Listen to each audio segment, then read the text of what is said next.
16장입니다. 1절부터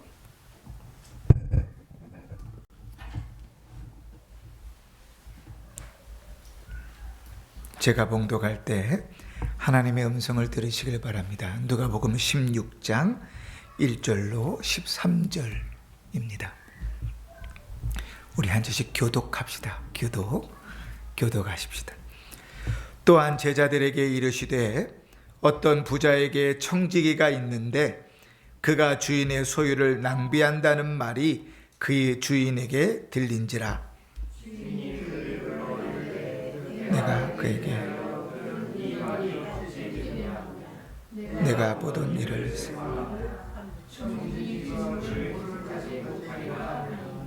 청지기가 속으로 이르되 주인이 내 직분을 빼앗으니 내가 무엇을 할까?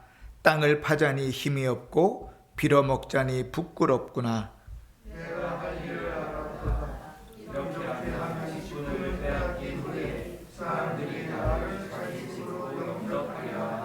주인에게 빚진 자를 일일이 불러다가 먼저 온 자에게 이르되 내가 내 주인에게 얼마나 빚졌느냐?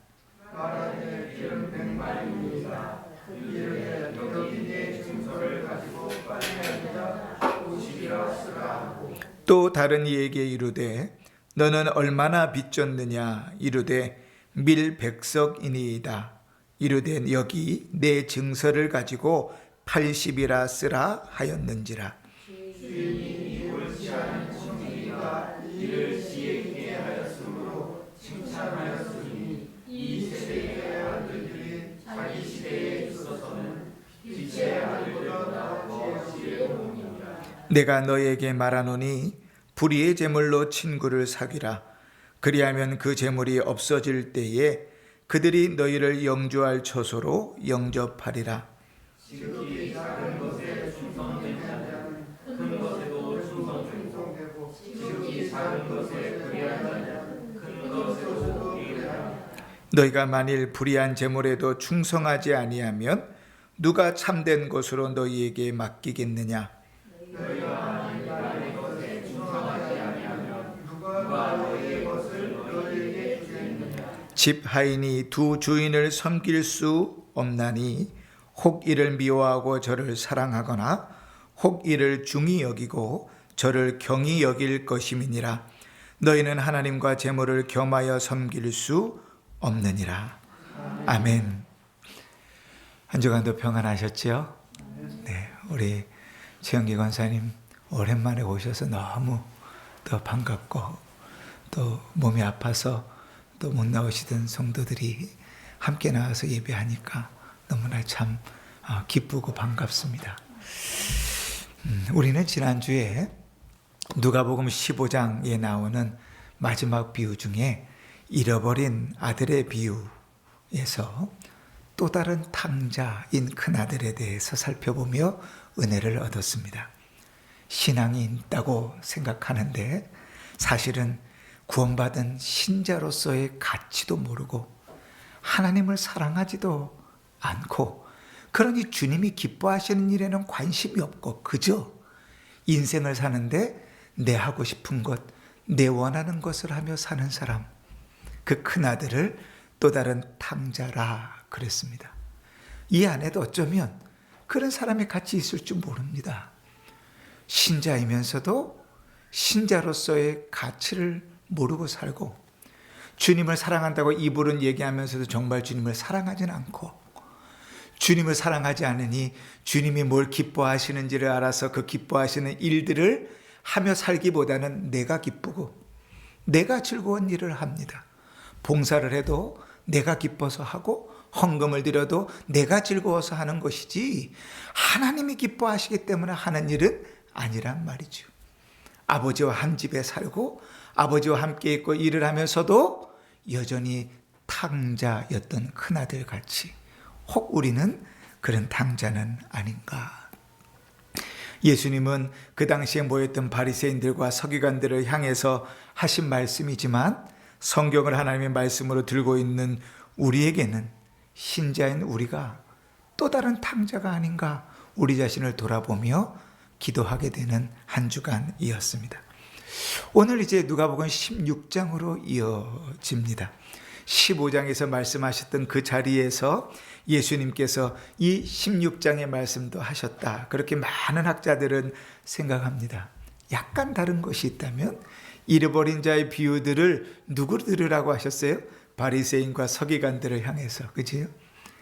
제 모든 세리와 죄인들과 함께 식사하고 있는 그러한 예수님을 향하여 힐난하고 비난하고 조소했던 그들을 향해서 잃어버렸다 찾는 것, 하나님 앞에서 주를 떠났다가 돌아온 것 얼마나 기쁜 것인지를 들으라고 세 가지 예를 들어 설명했다면, 오늘 이제 16장에는 조금 다릅니다. 오늘 보니까 16장 1절에 또한 제자들에게 이르시되, 그러니까 그 모여있는 사람들 중에 예수님의 제자들일 수도 있고 또 예수님의 말씀을 들으려고 왔던 모든 세리와 죄인들일 수도 있고, 혹은 그 자리에 모여있는 예수님을 따라다니던 무리일 수도 있겠죠. 그들에게 주님께서 들으라고 말씀하시는 겁니다. 그러니까 대상이 약간 달라졌어요. 오늘 우리는 이 말씀 중에 첫 번째 주님의 말씀 가운데서 예수님께서 제자들에게 가르치시는 신자의 삶은 어떠해야 되는가 하는 말씀을 두 가지 가르침을 통해서 들으면서 좀 은혜를 얻으려고 합니다.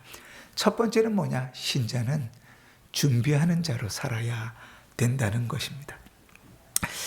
준비하는 자로 산다는 말을 조금 더 구체적으로 이야기하면, 주님의 재림을 믿는다면 이제 그 믿음을 준비하는 자로 사는 거예요.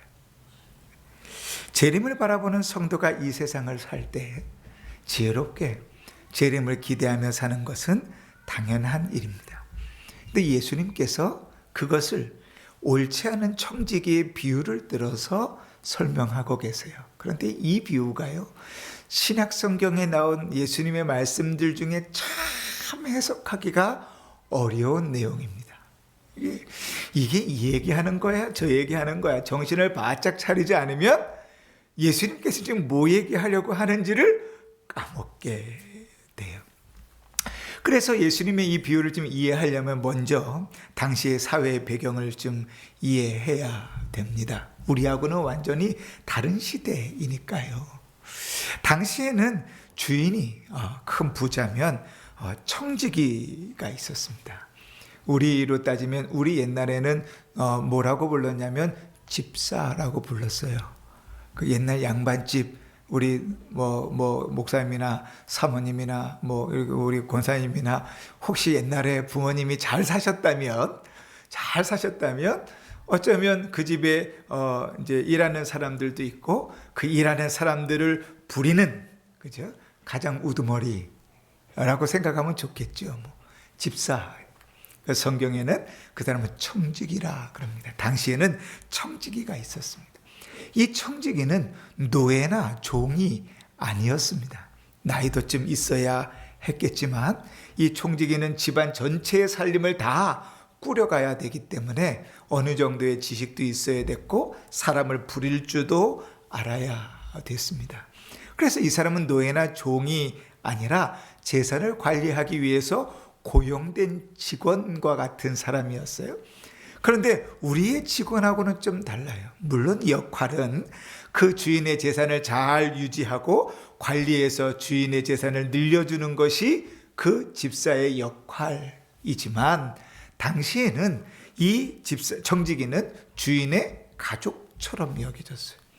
그도 그럴 거잖아요. 재산을 다 관리하는 사람이니 그 사람을 적으로 돌리면 어떻게 되겠어요? 그죠?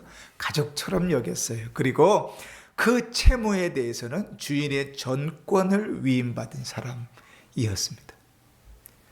권력이 막강했죠. 그러나 반대로 그 사람이 주인의 재산을 허비할 경우에, 그러니까 남용할 경우에, 직무유기할 경우에는 어떻게 됐느냐? 빈손으로 내쫓겼어야 됐습니다. 그게 당시의 청지기였어요. 그런데 오늘 주님께서 비유를 드신 이 주인의 집에 청지기가 있는데, 꽤 괜찮게 일을 잘 해온 것 같았는데 우리가 오늘 1절을 읽으니까 어떤 부자에게 청지기가 있는데 그가 주인의 소유를 낭비한다는 말이 그 주인에게 들린지라. 전권을 가지고 돈을 좀 다루다 보니까요, 욕심이 생기겠어요? 안 생기겠어요? 그죠? 이 교회에서도요, 재정사고들이 참 많이 납니다. 근데 교회뿐만 아니라 어디서도요, 돈을 관리하게 시키면 재정사고들이 많이 나요. 그래서 우리 노예에도요, 어떤 교회들은 보면 재정부실에 CCTV를 달아놓고 그걸 다 녹화하는 교회들이 꽤 있어요. 가만히 얘기를 들어보면 그 교회들은 100%다 재정사고가 있었던 교회들이에요. 신실하지 않았기 때문이 아니에요. 믿지 않았기 때문이 아니에요. 10년, 20년 충성했던 사람들이어서 믿을만해서 재정을 맡겨놨는데 사고를 내는 거죠. 근데 뭐 교회라서 좀 특별합니까? 아니죠. 어디나 그래요. 여러분, 그냥 몇 명 모여서 회비 관리하는 10만 원, 20만 원 관리하는 거요, 그거는 재정사고가 별로 안 납니다. 근데 여러 명이 모여서요, 100만 원, 1000만 원 관리하는 일은요, 재정사고가 날 가능성이 훨씬 높아요. 그래서 그 사람의 인격을 못 믿어서가 아니라 꼼꼼하고 정확하게 체크해야 돼. 근데 그 집안 전체의 돈을 이 청지기가 관리하고 있었으니 왜 욕심이 안 났겠어요? 청지기인데. 그래도 주인이 나를 가족처럼 생각하는데 내가 주인의 돈에 손을 대서야 되겠느냐, 이렇게 생각하고 그 유혹을 뿌리쳤어야 되는데 그게 안 된 거죠. 여러분, 우리는 요셉을 잘 알지요. 요셉이 보디발의 집에 팔려갔습니다.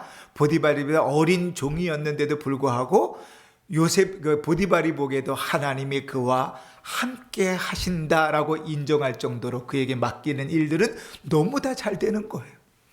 그 요셉은 어떻게 살았어요? 주인이 가족과 같이 대해주니까, 그죠? 모든 것을 주인의 것으로 여기며 살았어요. 다 다루지만 뭐는 하면 안 된다고 생각했어요? 주인의 여자는 건들면 안 되는 거다 생각했어요. 그 여자가 유혹해 왔을 때도 누명을 쓴지언정, 그죠? 그게 청지기의 모습이라고요. 그런데 이 청지기는 그러지 못했던 것 같아요. 주인의 재산을 조금씩 빼돌렸는지, 그것으로 자기의 부를 축적했는지, 혹은 그것을 허랑방탕하게 사용하면서 나란당했는지는 모르겠어요. 여러분, 여기서 우리가 읽을 때 소유를 낭비했다는 말이요, 위에 15장에서 탕자라는 말과 같은 말입니다. 그 탕자는 뭐야? 낭비한 자잖아요. 그죠? 그러니까 이 청지기가 주인의 소유를 낭비했어요. 그런데 그걸 주인에게 걸린 게 아니라 누구에게 걸렸어요? 같이 그 청지기가 아래에서 거느리고 있는 노예나 종들에게 걸려서 주인에게 이야기가 들어간 거죠. 난리가 났습니다. 그죠? 그래서 이제 주인이 그를 불러서 그를 해임하기로 결심합니다. 2절입니다. 청지기의 직무를 계속하지 못하리라. 이미 이제 쫓겨나는 것이 기정사실이 됐습니다. 당시에 당연히 이루어지는 순서대로 주인의 것을 직무유기했을 때 그냥 빈손으로 쫓겨나는 것이 당연하죠. 그런데 이 청지기가요, 나이가 좀 있는 것 같아요. 그죠? 그도 그럴 것이 많은 종들을 다 거느리려면 그래도 나이도 있고 좀 똑똑해야 되지 않겠습니까? 그죠? 그래서 생각해 보니까, 이제 내가 여기서 나가야 돼? 빈손으로 나가면 어떻게 살아야 될까? 막노동이라도 해야 되나? 아유, 이 나이 먹고 무슨 막노동을 해? 힘이 없는데. 그러면 남들 집에 다니면서 빌어먹어야 되나? 그것도 창피하고 부끄럽지. 그 얘기가 3절에 이렇게 기록됩니다. 청지기가 속으로 이르되 주인이 내 직분을 빼앗았으니 내가 무엇으로 할까? 땅을 파자니 힘이 없고 벌어먹자니 부끄럽구나. 위기에 닥친 거죠. 나이가 들어서 쫓겨나요. 위기에 닥쳤습니다. 어찌해야 될까? 그지? 그런데 이 청지기가요, 한 가지 그 위기를 기회로 만드는 묘안을 생각해 냅니다. 아직 주인이 자기에게서 그 전권을 빼앗아 가진 않았거든요. 아직 자기에게는 권한이 있습니다. 주인의 권위를 행사할 권한이 있습니다. 그래서 주인에게 빚진 사람들을 다 불러 모읍니다. 하나씩 불러 모아요. 그래서 두 사람을 예를 들어서 오늘 설명하고 있는데 그들의 계약서를 바꿉니다. 너 나에게 주인에게 얼마 빚졌니? 기름 100마리입니다. 80이라고 바꿔라. 그 꾼 사람이 고마워하겠어요? 안 고마워하겠어요? 별로 아와닿지 않으시니까 안 고마웠죠. 또 어떤 사람은 불렀는데 야, 너 주인에게 얼마를 빚졌냐? 좀 밀 100석을 빚졌습니다. 그 80이라고 바꿔라. 모든 사람을 빚진 자를 불렀는데 두 사람만 예를 들었으니까 그런 식으로 다 했다는 거겠죠. 그죠? 계약서를 다시 쓰고 빚을 탕감해 줬다는 거예요. 이 부분이 참 해석하기가 어렵습니다. 도대체 뭘까? 왜 이랬을까? 어떤 사람은 이렇게 생각해요. 당시의 경제와 문화를 고려할 때 청지기가 이자를 탕감해 줬다고 생각해요. 기름의 이자는요, 기름은 비싸거든요. 순수한 기름은 당시에 너무 비쌌어요. 물만 조금만 섞어도, 불순물 조금만 섞어도 오염되니까 순수한 기름은 비쌌어요. 그래서 기름의 이자는 100%였습니다. 그리고 밀의 이자는 20%였다 그래요. 그러니까 너 얼마 빚졌냐 그러면 이자까지 쳐서 저는 100말 빚졌습니다. 기름 100말 빚졌습니다. 그러면 50이라고 적어라 하는 말은 뭐예요? 원금만 갚아라 이 얘기죠. 이제 밀 얼마를 빚졌냐? 100말 빚졌습니다. 80이라고 적어라. 이 얘기는 뭐예요? 이자 20%는 갚지 말라는 얘기죠. 그렇게 다 계약서를 다시 썼다는 거예요. 문제는 이것입니다. 분명히 옳지 못한 청지기인데 주인이 그를 칭찬했다는 거예요. 이게 앞뒤가 안 맞잖아요. 잘못을 해서 쫓겨났는데 청지기가 계약서를 다시 쓴 것 때문에 쫓겨났는데 그거를 주인이 또 칭찬하고 있어. 앞뒤가 하나도 안 맞지요? 이해가 안 되면 앞뒤가 안 맞아요. 그러면 주님이 지금 무엇을 이야기하려고 하시는지를 알 수가 없어요. 주인의 칭찬은 이것입니다. 그가 주인의 재산을 낭비했다는 것을 칭찬하는 게 아니에요. 그가 옳은 일을 했다는 것을 칭찬하는 게 아니에요. 그가 주인의 계약서를 다시 쓴 것을 잘했다고 칭찬하는 게 아니에요. 주인이 칭찬하고 있는 것은 그가 쫓겨나게 됐는데, 위기에 처했는데 자기의 살 길을 그렇게 찾았다고 이야기하는 겁니다. 여러분 한번 생각해 보십시다. 유대인의 율법에는 이자를 받지 못하게 되어 있습니다. 특별히 그들이 그 이자를 받지 못하도록 주님께서 말씀하시는 것은 가난하고 힘든 사람들을 어렵게 만들지 말게 하시는 하나님의 사랑의 방편이었어요. 이자 받지 말아라 그랬어요. 그런데 점점점 세월이 흘러오면서 이자 안 받고 원금만 받으면 내 재산이 쌓여요, 안 쌓여요? 안 쌓이잖아요. 그러니까 저 사람은 보니까 별로 그렇게 가난한 사람이 아니야. 저 사람은 보니까 좀 갚을 만한 능력이 있어. 이유들을 대가지고 이자를 받기 시작했어요.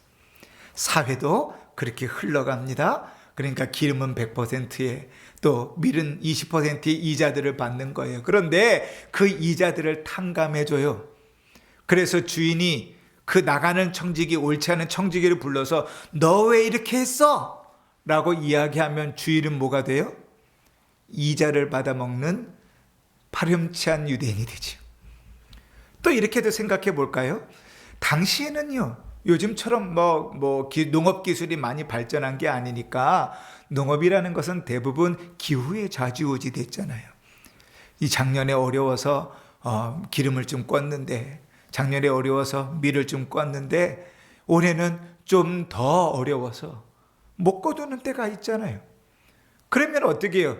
이자를 내야 되는데 주인하고 얘기가 잘 되면 그 이자를 감해주는 경우들도 있었다고요.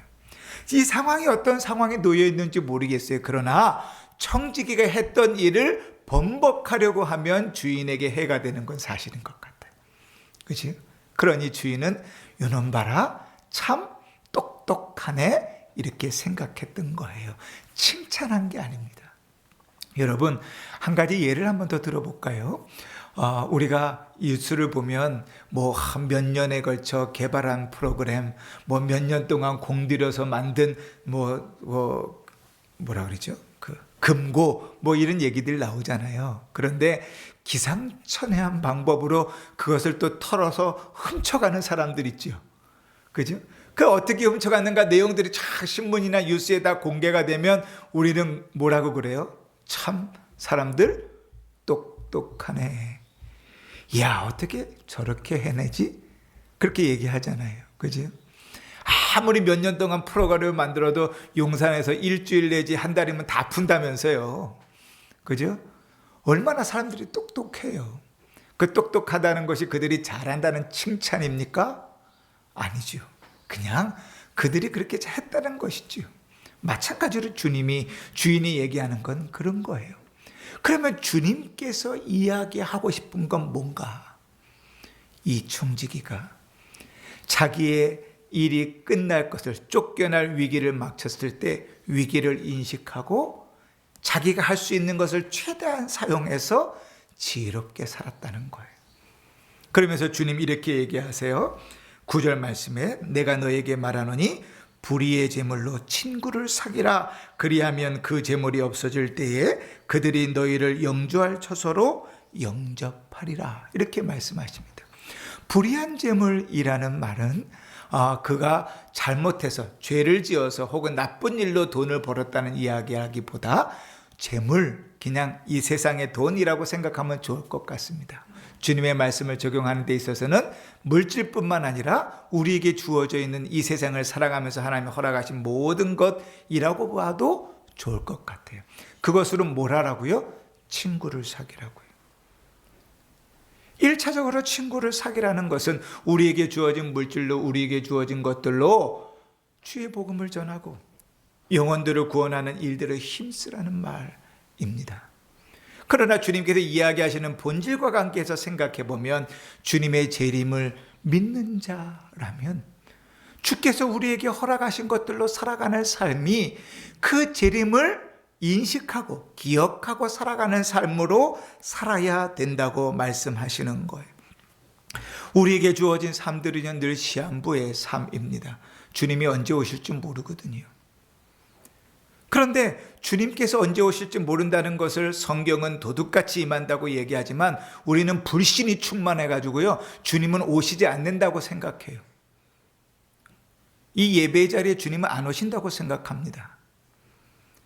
내 인생에는 안 오신다고 생각해요. 여지껏 안 오셨는데 뭐. 이번 주에는 주님이 안 오실 거라고 생각합니다. 여러분 어때요? 여러분은 오신다고 생각합니까? 주님이 오신다고 생각하면 그렇게 살 수는 없죠. 그렇게 예배드릴 수 없고, 그렇게 내 인생의 하루를 살아갈 수 없고, 그렇게 일주일의 삶을 살 수 없죠. 믿지 않으니까요. 신부가 기다리는 것처럼 사는 것이 주님의 재림을 기대하면서 사는 거잖아요. 지금 주님께서 오신다고 하면 이 예배가 마지막 예배고 천국 잔치일 텐데 이 예배를 소홀히 할 수 있을까요? 오늘 주님께서 오신다고 하면 오늘의 삶을 내가 원하는 대로, 내가 즐거워하는 대로 살아갈 수 있을까요? 이번 주에 주님께서 오신다면 마지막 한 주를 내가 기뻐하는 일 하자고 살 수 있을까요? 그렇게 살 수는 없죠. 적어도 주님의 재림을 믿는다면 믿는 자답게 살라고 얘기하시는 겁니다. 특별히 너에게 허락된 그 모든 것들을 통해서 하나님 앞에 부끄러움 없는 삶을 살아라. 영혼을 구원하는 일들과 관계에서 하나님 앞에 부끄러움 없는 삶들을 살아라. 그렇게 주님 말씀하십니다. 예수님께서는 이 말씀을 이렇게도 말씀하셨어요. 너희를 위하여 보물을 하늘에 쌓아두라. 또 성경은 이렇게도 얘기합니다. 세월을 아끼라. 때가 악하니라. 만물의 마지막이 가까웠으니 너희는 근신하고 깨어 있어라. 주님의 말씀은 지금이라도 주님이 오실 수 있다고 말씀하세요. 그런데 불신 충만한 우리들은 주님이 지금 안 오실 거라고 장담하고 살지요. 내가 하고 싶은 일 하면서 삽니다. 내 핑계를 대면서 삽니다. 내 즐거운 거를 하면서 삽니다. 필요하면 주님을 끄집어내서라도 이거 도와줘야 되지 않습니까? 따지면서 내가 원하는 거를 하면서 삽니다. 부끄러운 삶이지요. 지혜롭게 살아야 됩니다. 주님은 곧 오신다고 말씀하십니다.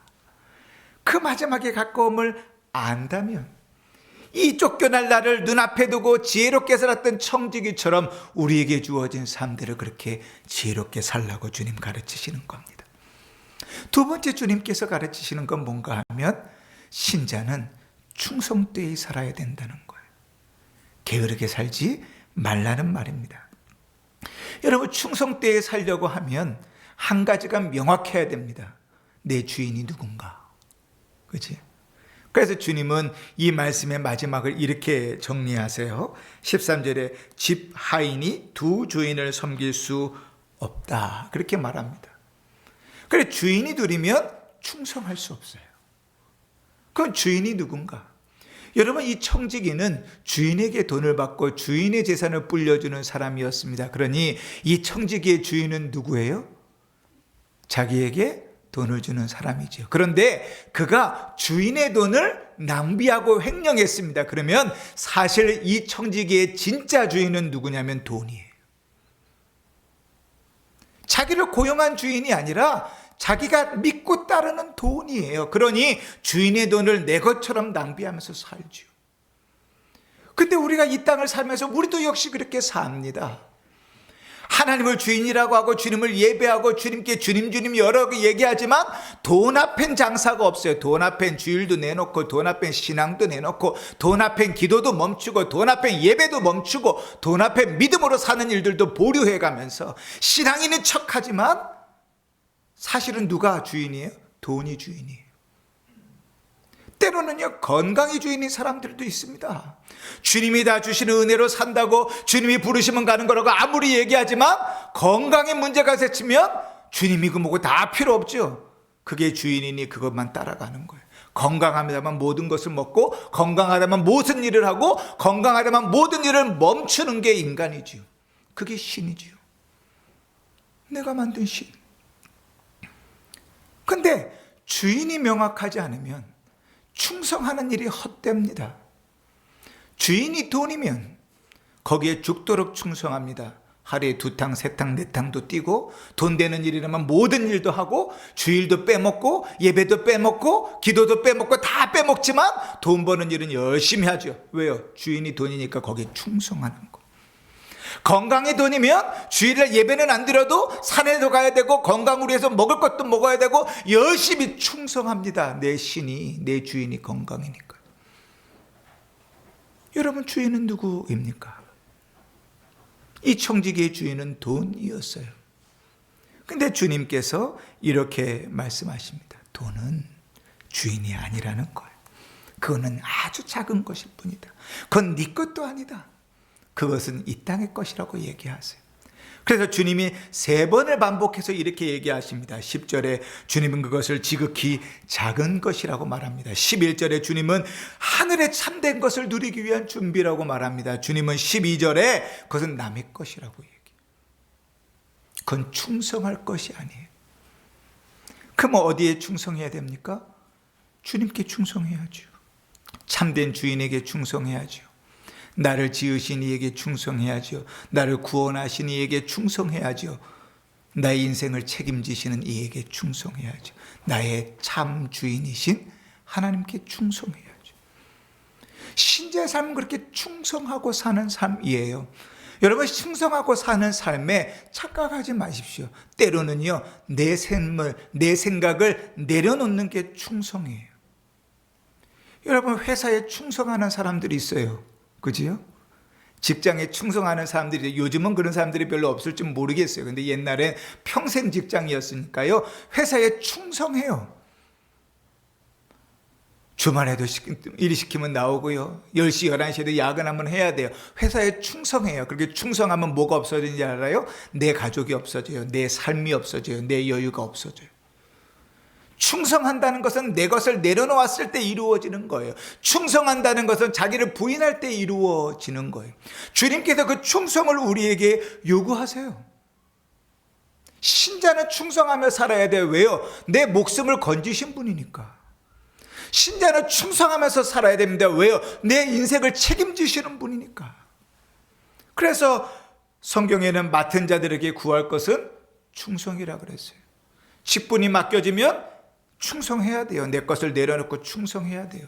신자로 부름을 받았으면 부름 받은 사람에 충성해야 돼요. 그게 부르신 이의 당연한 삶이에요. 심지어는요, 서문학교회를 향하여 주님께서 이렇게 얘기하세요. 내가 죽도록 충성하라. 저는 이 말씀이 되게 무서웠어요. 제가 결혼할 때 제 스승과 같은 목사님께서 결혼 선물이라고 명패를 이렇게 성경 구절 옆에 있는 나무에 이렇게 패를 하나 주셨어요. 근데 그 패의 구절이 그거였어요. 죽도록 충성하라. 여러분, 신자는 그렇게 사는 거예요. 대충 신앙생활하는 티 내면서 대충 내 마음속에 타협해 가면서 사는 게 아니라 충성하며 사는 거예요. 우리에게 주어진 삶을 하나님이 주셨다고 믿으면 그 삶에 충성하면서 사는 거예요. 주님께서 예배 자리로 우리를 부르셨다고 믿으면 최선을 다해서 충성하며 예배하는 거예요. 주님께서 일을 맡기셨다고 믿으면 그 일에 충성하여 살아가는 거예요. 그 신자에게 주어진 당연한 일들이에요. 신자는 그렇게 사는 거예요. 우리는 하루하루를 정말 주님의 재림을 기대하면서 삽니다. 그날이 도적같이 임한다고 하셨으니 언제 오실 줄 몰라요. 오늘일지 1년 후일지 일주일 후일지 아무도 모릅니다. 그러나 이런 일이 아주 낯설지 않아요. 여러분, 이 정도 그 정도 인생 사셨으면 몇 번은 경험해 보셨을 거예요. 오늘 만났는데 내일은 못 만날 사람들 말이죠. 분명히 오늘은 이야기했는데 내일 못 만나는 경우가 생기는 상황들 말이죠. 우리의 인생에도 그런 일들은 있어요. 주님이 부르시면 언제든지 갈 수 있어요. 나이의 순서에 관계없어요. 가는 방법에 관계가 없어요. 우리는 잘 알고 있어요. 그러나 옳지 않은 청지기가 자기의 끝이 다가오고 있음을 알고 대비했던 것처럼 주님은 우리의 인생도 그렇게 하나님 나라를 대비하는 인생으로 살라고 말씀하십니다. 지금 주님께서 오시면 부끄러울 일이 없겠는가? 오늘 주님이 오시면 부끄러울 일이 없겠는가? 사실 그렇게 살려면요, 지혜가 필요해요. 근데 우리 하나님 친절하게 이 말씀하셨어요. 지혜가 필요하거든 후히 주시고 꾸짖지 아니하시는 하나님께 구하라. 그래야만 주실 것이다. 주님, 오늘을 내가 어떻게 살아야 됩니까? 주님 다시 오신다고 하는데 이 문제를 어떻게 해결해야 됩니까? 주님이 닥쳐있는 일들을 어떻게 처리해 나가야 됩니까? 지혜를 주십시오. 주님 도우신다고요. 우리에게 맡겨진 삶들을 충성하며 살아야 돼요. 그게 맡은 바에게 주어진 일들이에요. 신자로 부름을 받았으면 신자에게 구할 것은 충성밖에 없어요. 물질을 주셨으면 그 물질을 충성하면서 살아야 돼요. 건강을 주셨으면 건강을 충성하면서 살아야 돼요. 환경과 여건을 주셨으면 그 여건과 환경으로 주 앞에 충성하면서 살아야 돼요. 그게 신자예요. 여러분, 이 말씀을 주님께서 제자들에게 한다 그러셨습니다. 그죠? 그런데 1차적으로 바리새인과 서기관들 말고 그 자리에서 주님의 말씀을 듣는 제자는 먼저 추려지는 건 두 부류입니다. 하나는 예수님을 따라오던 12 제자들과 예수님의 말씀을 들으려고 주님과 함께 식탁에 앉아있는 모든 세리들과 죄인들, 그들에게 주님 말씀하시는 거예요. 야, 세리들아, 이 죄인들아, 사람들이 너희를 손가락질하고 너희를 죄인이라고 하고 매국노라 하고 너희를 사람 취급해 주지 않지만 하나님 너희에게 주신 것으로 어떻게 돼? 충성되이 살아라. 내가 다시 올 날이, 주님이 다시 올 날이 가까웠으니 오늘 하루도 주님께서 오신다는 그 믿음으로 살아라. 하나님 앞에 부끄러움 없이 살아라. 예배 1시간을 드려도 부끄러움 없이 드리고 하루의 삶을 살아도 부끄러움 없이 살고 우리의 인생을 1000년을 살아도 하나님 앞에 부끄러움 없는 모습으로 살아라. 충성되이 살아라. 주님 그 말씀을 세리와 죄인들에게, 제자들에게 가르치고 계시는 겁니다. 주님이 말씀하시는 이 삶의 두 가지 방식, 우리의 마음속에 기억하며 오늘 하루를 살아갈 수 있기를 바랍니다. 우리가 예배드리는 순간에 우리가 살아가는 하루에라는 시간을, 또 우리에게 주어진 일주일이라는 시간을, 또 우리에게 남은 2025년의 시간들을, 또 어쩌면 우리에게 허락된 우리의 남은 인생들을 충성되이 지혜롭게 주의 재림을 고대하면서 살아가는 복된 성도이기를 바랍니다. 그때 주님께서 약속하셨던 것처럼 큰 것을 맡기는 은혜를 누릴 것입니다. 그때 주님께서 약속하셨던 것처럼 하늘에 참된 것을 맡기실 것입니다. 그때 주님께서 약속하신 것처럼 우리 것을 누리게 하실 것입니다. 그런 은혜의 삶을 사시기를 주의 이름으로 축원합니다. 아멘. 찬송가